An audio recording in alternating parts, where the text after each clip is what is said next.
Don't know what I just did. Sorry.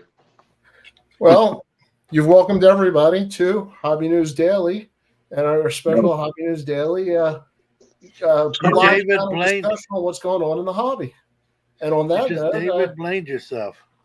Yes, Ruben, you're first in the splash zone. Another Orioles victory tonight. John, Nick, and Chris, everybody introduce themselves. John, why don't you go first? Well, it's on the screen, but for those that aren't able to read it, my name's John Newman, Sports Card Nation Podcast, and I like pizza. Nick? Nick from AAN Collect, and I'm the head writer of Rumors of Gossip on Hobby News Daily. We love that. Just kidding. I do the TCG. And last but not least, by any means, Chris? I'm Chris from Steel Gum and Baseball Cardpedia and Hobby News Daily and some other stuff that I forgot about. I do like pizza, but I like a nice big fat burrito. Just even like, those burritos that they have at like the gas station. Oh. That are in the refrigerated section. Just throw one of them in the microwave. Oh my God, those are awesome. Yeah, I can go for one of them right now. That's not a bad idea. Just stay away from gas station sushi. That's yeah. Just that enough. Yeah. So I wanted to jump on tonight for a special edition. Although burritos at gas stations are very exciting, and we will definitely cover that later. But more importantly, while we're on the discussion of maybe food, there's some news. And my favorite CEO, Brian Gray, is out at Leaf. Here's the statement from Leaf. If you haven't seen it, thanking him for his time, blah, blah, blah. We can't see it either, but it's there for perf. Yeah, so it's no more rumor and innuendo. This leaked a couple days ago, but now it's official. Brian made a statement. In the statement, he said, "Time for health, family, and stuff like that." I don't totally believe it, to be honest with you. I'm not sure what the whole story is, but that's why I've got you gentlemen on with me tonight. Nick, we've also had Panini and Fanatics going back and forth, and you have a local card shop, and so it's been a crazy week from that angle. So we've got like 14 major things happening at once. Let's back up a couple days. Tell me how your week's been with Panini and Fanatics.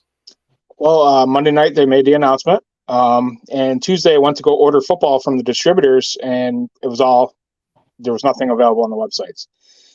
So me and my wife kind of scoured the sites for football to find for the store, and now it's all cleared up. The distributors have it back on the website, but we are still unclear. There's 2 websites have pre-orders back up, and one does not have anything after Luminance. So still kind of murky waters of what's 100% going on.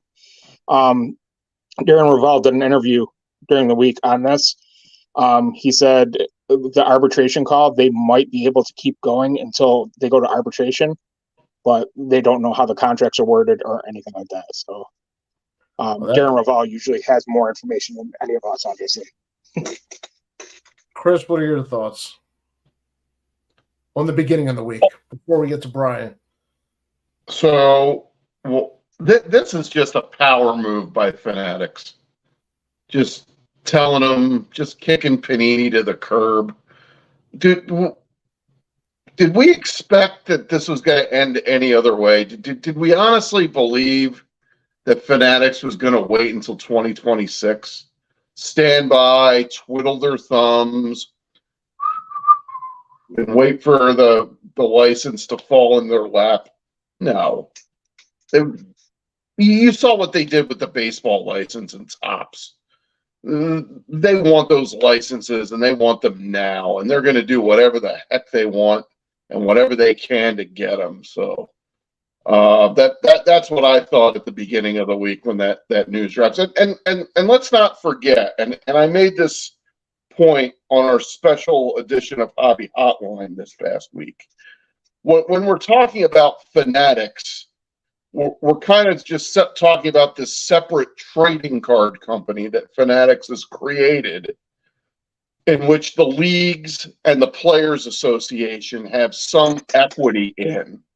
So, in a way, the NFLPA just took their license back from Panini, and in a way gave it back to themselves, to this new entity that they have points in. So, I think that point doesn't get mentioned enough. So. That's a huge part of, I think, what John's been talking about, Fanatics kind of being the 800-pound gorilla. In fact, I agree with what John said earlier. And, one of the things with Fanatics being so big is that they're just going to roll over people. They did it in the apparel business with Majestic. And that's kind of their playbook. And John, you were right when you said that. And so I really think, that's what we have to look at is them moving forward. These are the types of moves. They're going to go to court. They're going to put on pressure. And Nick, I think, that's kind of what you see now is some of the pressure that now Panini has on it. Do they have to try to sell as much as possible? Can they sell it all? Where does that leave them? Because they would be hurting more out of the two next year, I would assume. I would assume that Panini and them are going to come to a deal sooner than later. Stelgam, I forget your first name, mentioned that NFL has equity in this deal. So the earlier the players union gets in, the earlier they're making money. It's a hard move. It really is. But it might come back to where Panini fudged the numbers last year during the sale. If NFL has equity, they might have saw a smaller number and they're giving Topps a bigger number. That might be playing in. We don't know exactly. They say a change in management, like the Panini lawyer says that, but we don't know for sure. But if the NFLPA and Fanatics shared numbers, that's a big deal. They might be thinking that maybe Panini is hiding money from them. We don't know at this point. Well, and Nick, to your point, there had to be a major reason to breach the contract, and that's what you're referring to. Yeah, 100%. The contract for the NFLPA, for them to be able to do that, something had to trigger that mechanism to be able to go through that door. And the change of management, like you said, was the reason that was given. But, and John was commenting on this earlier, when you look at the accounting, a lot of people have said, well, maybe change of management is code words for, change of management for a reason. Chris, what do you think about the fact that they have both been in talks for a deal and in court? Is this like a lover's tryst? I think the reason why Panini filed that antitrust lawsuit was to get a better settlement out of Fanatics, get a little more pound of flesh out of them.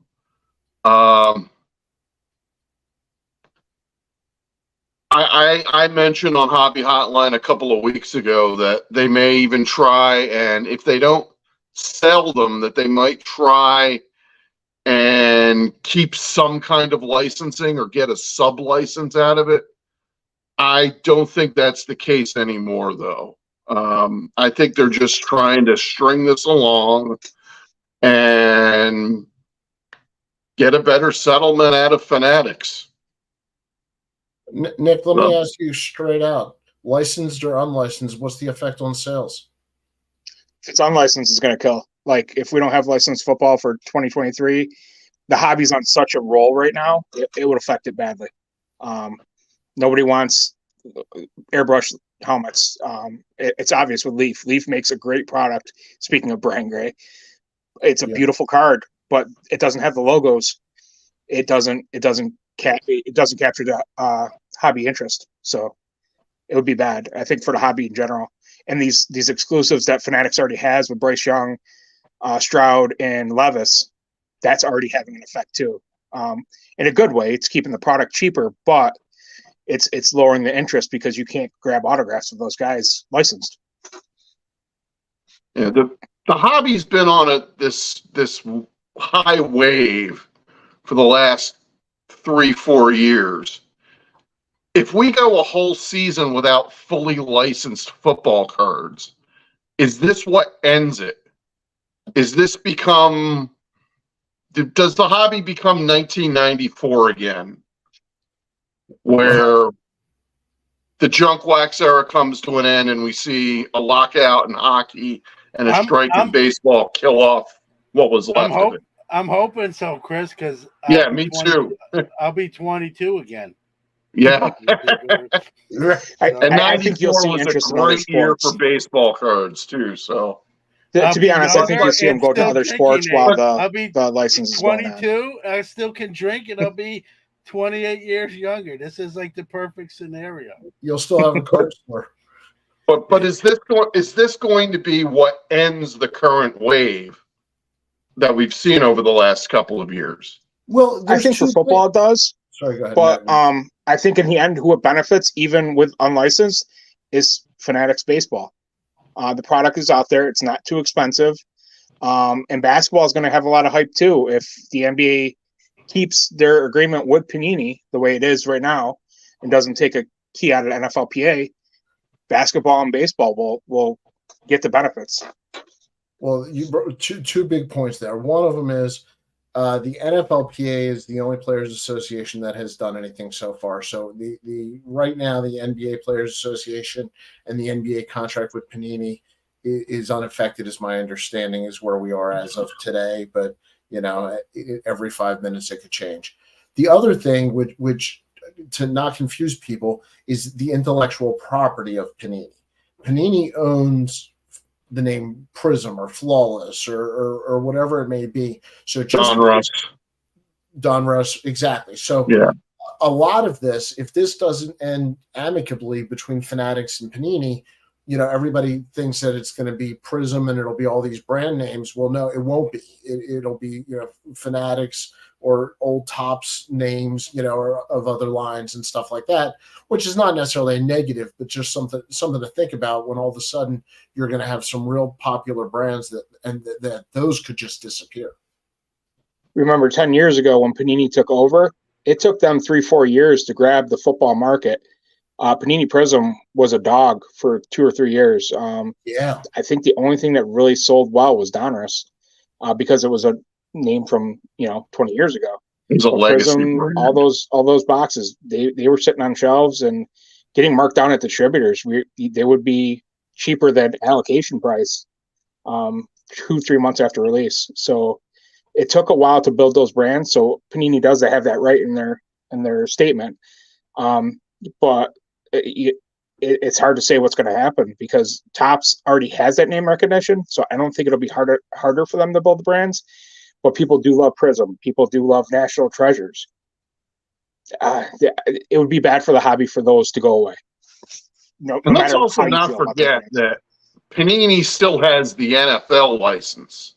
Yeah. So they could make NFL cards. They just can't make cards with actual players on them. But one of the best. I think those are called trade. Wait. One of the best football card sets that was ever made is 97 Upper Deck Legends. I mean, that's. Could they go the Legends like what they've done with baseball this year and load it up with retired players and legends and make a product like that? I think a Legends or a Greats of the Game style product in football would work, but how many brands can you make from that? You might be able to survive. You might be able to make a National Treasures with just retired players or a Flawless or something a little more down market. But is that enough to... the only way that product does well, it's got to be heavy signatures. Yes. Of those guys. If you're just going to put out a set with Tony Dorsett base cards, will someone buy it? Sure. Will you profit? Will you make a profit? Probably not. And if they don't come to an agreement, you might see not National Treasures, but American Treasures by Fanatics. So they have to change. They'll have to change what it's called if they don't acquire Panini. You can look at the sales of the Legends in the sets right now. those guys just don't command the money secondary market that maybe 2 or 3 products a year you can get away with. But if you flood the market with them, it's not going to end well. All those autographs are just going to drop in the long run. So and that's look what they do with Legends players. They put them in other sets as either like a short print or variation, or even as a base card, but they just don't overdo it. They kind of put a few in there. A whole product, and Chris makes a great point about that 97 set. It was a great set, but the hobby was a different hobby in 1997 than 2023. I don't think it will work today without heavy chase cards or autos, and they're not going to have enough time to do that, even if they wanted to. That would have to be in the works for a year or two in advance. So I don't think we'll see that. I do agree. I do have this, which actually gives me all the factual information that I do need, and this is telling me that I think what you guys said already. I think a lot of this is a chess game to make Panini, price to be bought higher, and I think. Listen, in that building, they know where they're at, how bad or how good it is or isn't, and the writing's on the wall, right? And so I think they're trying to market themselves and get a higher selling price in the end. The bottom line is, if you're Panini, you're losing the license. And even if the NFLPA didn't do this week, you're losing the licensing for both the PA and the NFL in 2026, 3 years. Isn't Panini anyway negotiating while they walk the plank? Yeah, but they're listen. I'll give them whatever points it's worth. I give them points for scrappiness, man. They're trying to keep this scratch and claw and keep going as best they can. Unfortunately, I think they're just up against the juggernaut. And you asked earlier, Danny, what the trigger was for this. It's two words. It's actually 2 names, a first and last name. It starts with Michael and it ends with Rubin. That's the trigger. Yep. I think he's shown, if you know anything about Michael Rubin and his track record, he's a very cutthroat guy. He doesn't make apologies for that. He doesn't do anything illegal, at least that I'm aware of. I don't know everything he does. None of this stuff's necessarily illegal, but it's very cutthroat, dirty pool tactics, right? And there's another one. The NFLPA didn't wake up Monday morning or whatever day and said, you know what, we're going to pull the license from Panini. A phone call was made, whether it was from Rubin himself or someone in Rubin's office to the PA. Hey, let's get working together sooner. You guys are sitting at the table with us. Let's eat at the table 3 years earlier and enjoy the meal 3 years earlier. And I think that's really no one's going to say that. Obviously, I'm speculating, but I mean, I'd almost bet my house on it. And it just came out of nowhere. I think Rubin, it's what I said on the special edition the other night, right? This is the car, right? In Ferris Bueller, this is the Ferrari in the garage that you're not supposed to drive till 2026. And Rubin, doesn't want to wait to 2026. He wants to get the keys now and drive football, and basketball. I'm waiting we'll see what the NBA does here. I'm sure probably a similar call was made to them. But does he crash the Ferrari while trying to roll back the odometer? Absolutely. Well, we're going to see. We're going to see. First, you got to get it out of the garage. Yeah. I kind of respect for Panini for saying, okay, that's nice that you want us to stop. We're going to keep going. But on the other hand, with licensing, you have to get products approved before you even start them. So they might have products approved for 12 months. Does that mean they can release them? We don't know at this point. Like, that's a lot of what is question marks. Like, do they have to stop printing now? The NFLPA hasn't said anything about the 3 sets that they just sold since Monday. So yeah, I'm sorry, Nick. Would you just repeat that for people again? This news broke on Monday night, and Panini was doing what on Tuesday? they were selling first off the line for forget the set. It's a high end one card product. Then they released Luminance on Wednesday, and then today or yesterday they did Elite for first off the line. And so it's not fair to say that they are not selling football cards right now. Oh yeah, they're definitely selling. Yeah, they're and they don't plan on stopping. From what they've told the distributors, they're going to keep whatever they've got in the printers is going. And the way licensing works, those products might all be approved for a year. We might be good for the whole year. But them asking for arbitration kind of sends up a red flag a little bit, saying that they might not be. So we'll see. I as owners, we know as much as you guys. Like, the distributors don't know anything. Nobody knows anything. The 8-ball knows. If you don't, no, I know. Hang on. Sorry. This says there will be Panini football in 2023, and then we'll see the changeover in 2023. So that's right. That's right from this thing. This is. In my opinion, I think we see both in 2023. I think that's what the deal will end up working out as, but we'll see. And if you don't want to say, please, I want to respect your business, but do you have to put money on in advance? And would you have a comfort level if you did right now with Panini? No, we don't. We pay as it comes in. Okay. Or we get invoiced. If you had to, would you have a comfort level? No. No. It's too unclear. I don't know. If we had to put the money way up front, I don't know. I don't think so. Yeah. I don't like things that aren't guaranteed. We'll put it that way. Right now, the only guarantee is Fanatics in basketball, baseball and basketball. Football is each player has a piece that the other one needs.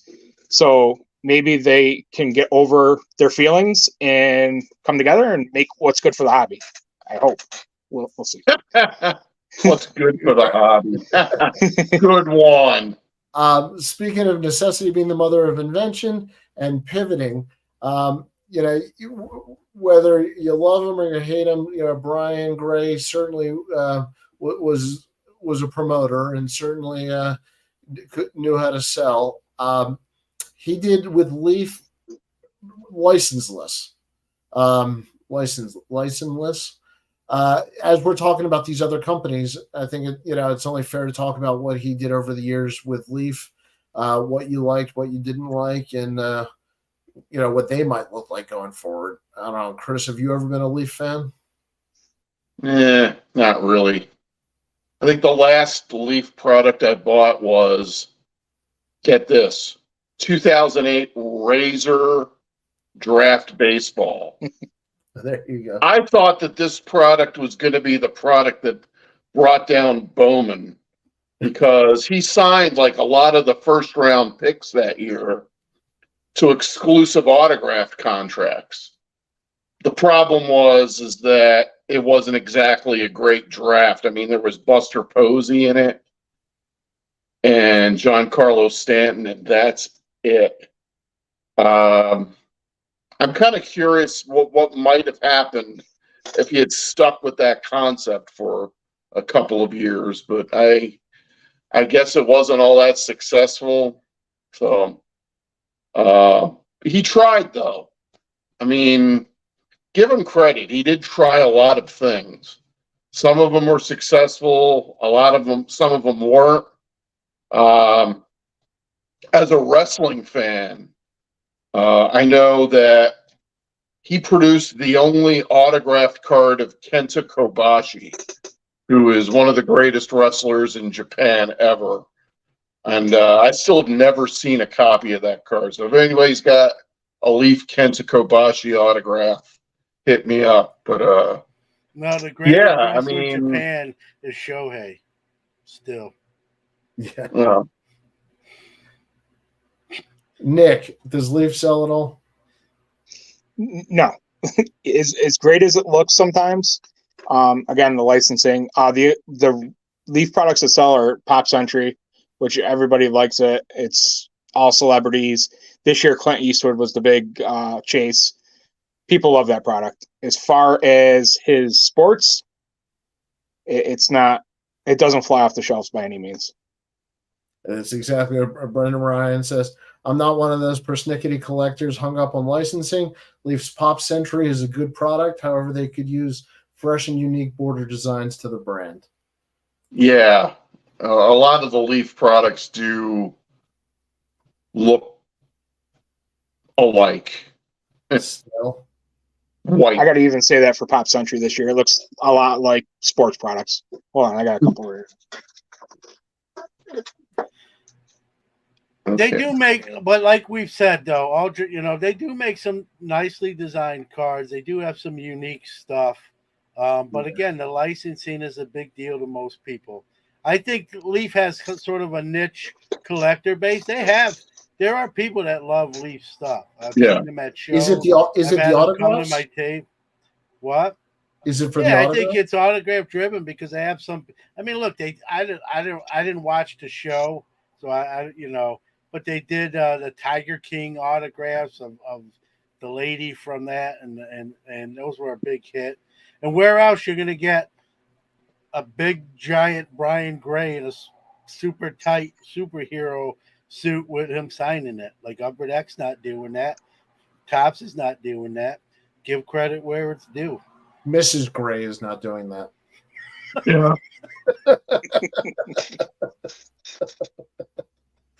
I mean, but I want to give credit to working without a license. That's the point of this, because this comes back around to what we're talking about. So, is autographs the secret? I mean, is it a race to sign athletes now, Nick? Yeah, Leaf gave you a cheaper alternative to the big prospects. I mean, Wander Franco autos, you can get a Wander Franco before everything happened to $5 for like $150. That was just example. Dominguez autos all under $100. It's a cheaper alternative to get, prospects that are big for a reasonable cost. And they would sometimes have prospects that hadn't made it to Bowman. Jack Leiter hasn't been in any Bowman yet. He's got a ton of Leaf, and he's actually in wild card, which is odd that he hasn't had a Bowman yet. Yeah. Brian, you want to be careful there. He has 2 years of +5 ERA, and I saw him in person, and he got lit up that night too. The rumor with him is he wanted more money from Topps than the other companies. Yeah. So.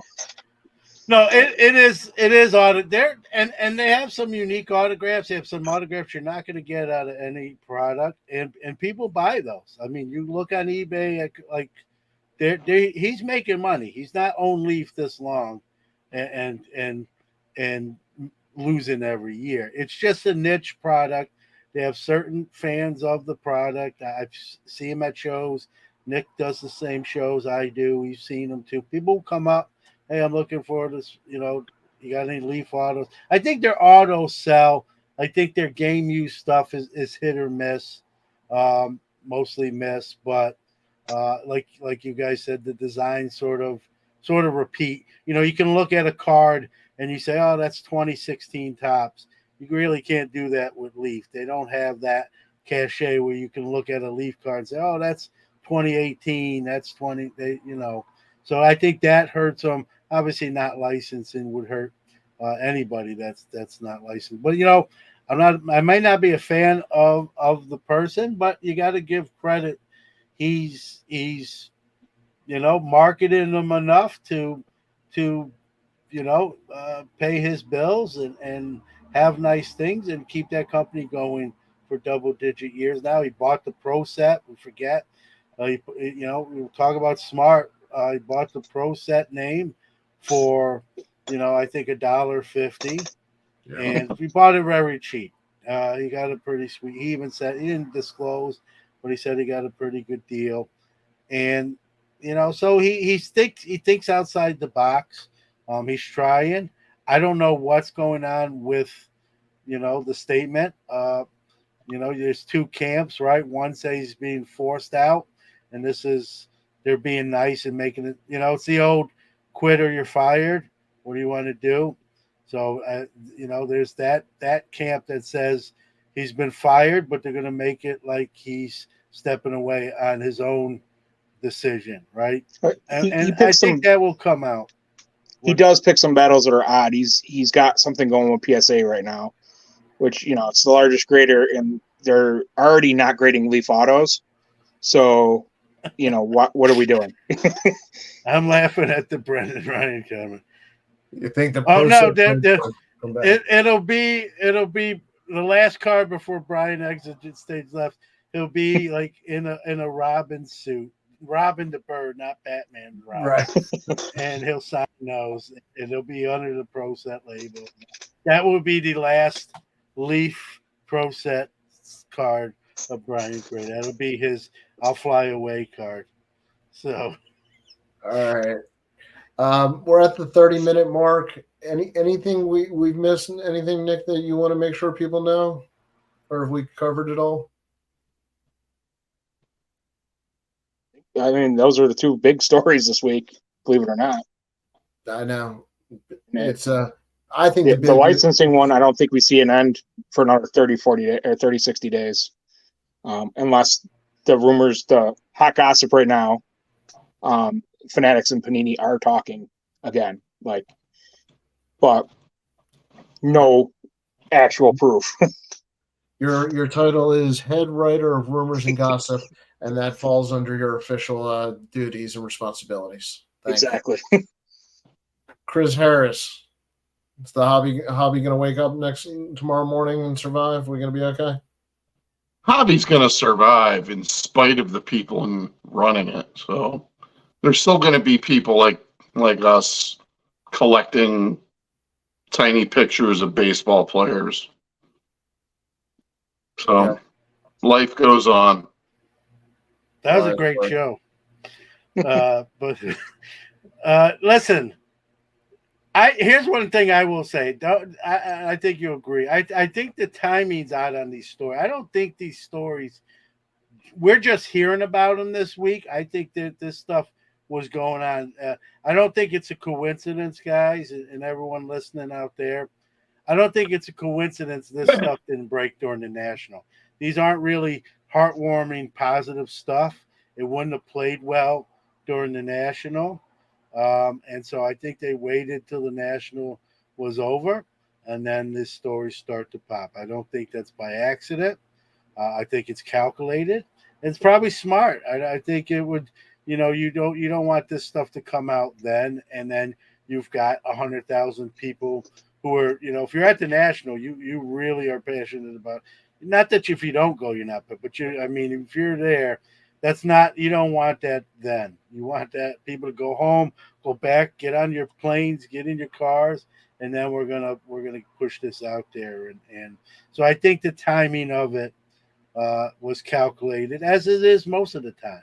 But I just think it's funny.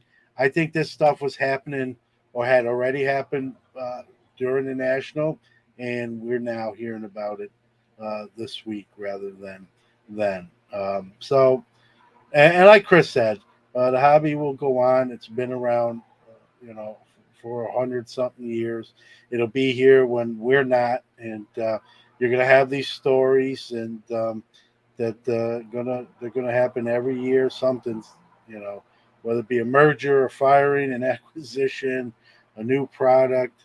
That's I'm just hoping Billy Joe writes a we didn't start to fire hobby version.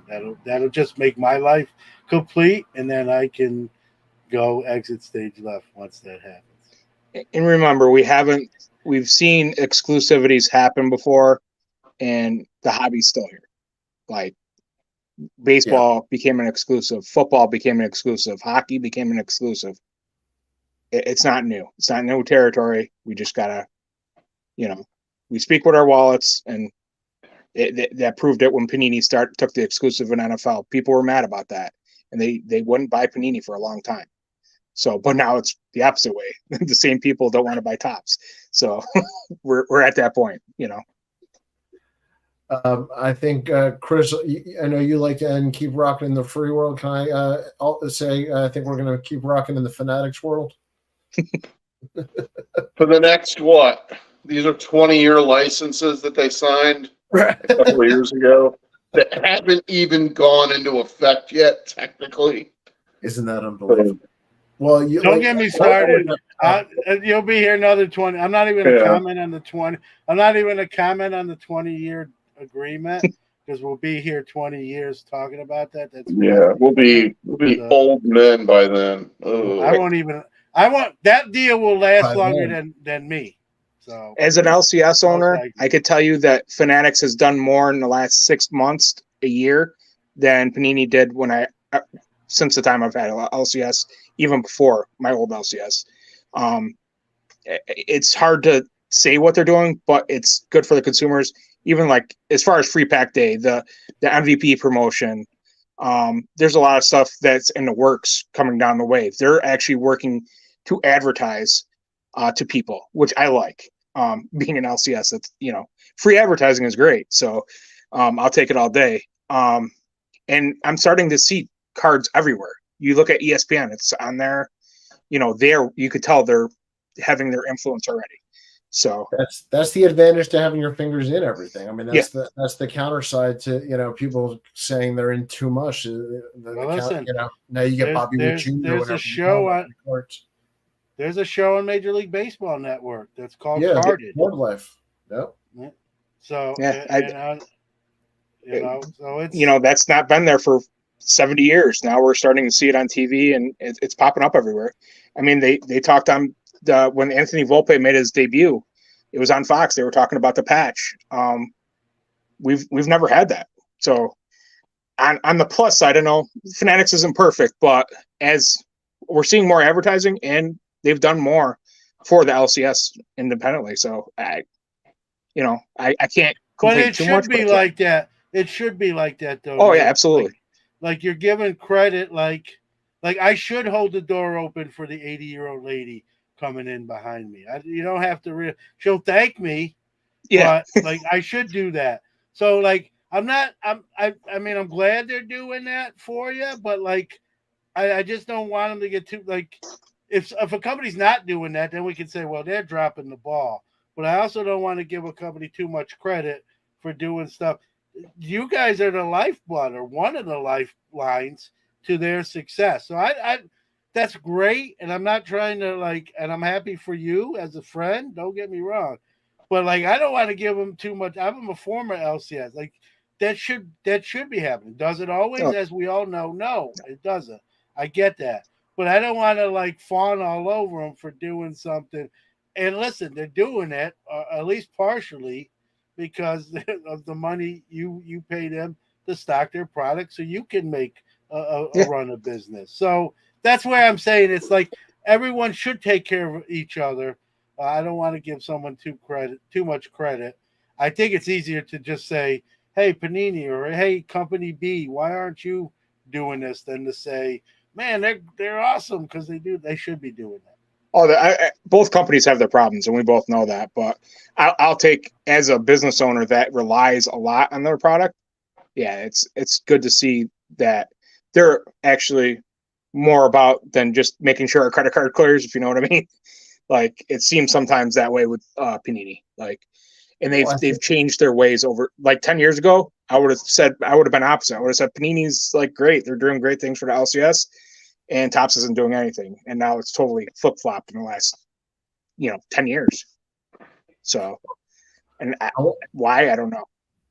And also come to the store for Parkside Soccer tomorrow. Nick, I'm fascinated by your stories as LCS owner because it is exactly what we talk about in hypothetical, getting to hear it from the ground, thank you for coming on and joining the panel tonight. You were one of the key things. I see Chris is nodding. It's a perspective we don't normally get. So, anytime. I love talking to hobbies. That's why I have a shop. Yeah, no, absolutely. And for everybody else, I'm going to say good night and join Hobby Hotline tomorrow morning, 11 a.m. Eastern on Bench Clear Media. And thanks for joining on Hobby News Daily and Sports Card Nation tonight. See ya. Keep rocking the free world, man. This John, says what to is say next again? good night. So Good good night. night, everybody.